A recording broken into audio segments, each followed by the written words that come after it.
High all government job aspirants, welcome to Haldar E academy platform. তো এটা তোমরা ক্লাসটা দেখতে পাচ্ছ ইউটিউব চ্যানেলে। ক্লাসটা কিন্তু আপকামিং যে কোনো পরীক্ষার জন্যই গুরুত্বপূর্ণ।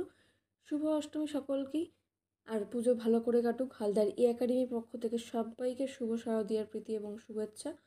তো আজকের প্রথম প্রশ্নটা কি রয়েছে দেখো, সিন্দল জলবিদ্যুৎ প্রকল্পটি কোন রাজ্যে অবস্থিত? এটা হয়ে যাবে অপশান সি ওড়িশা। এটা হচ্ছে ওড়িশার মহানদী, এই নদীর উপর নির্মিত। এটা এক্সট্রা ইনফরমেশন হিসেবে মনে রাখতে পারো।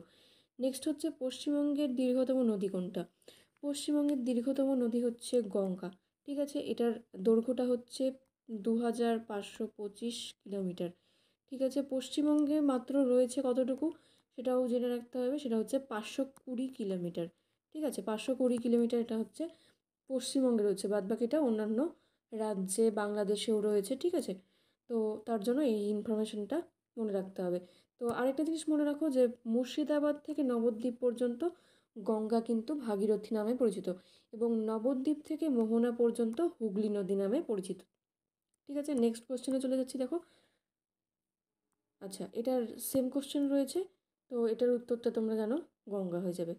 তো আজকের ক্লাসটা এখানেই শেষ করছি। যারা নতুন অবশ্যই চ্যানেলটাকে সাবস্ক্রাইব করে রেখো, যাতে নতুন আপডেটগুলি এবং ক্লাসেসগুলি তোমরা দেখে নিতে পারো। আর সিরিজটা অবশ্যই তোমরা কমপ্লিট করো, যাতে কোশ্চেন তোমাদের কমন আসে। Thanks for watching and all the best for your upcoming exams.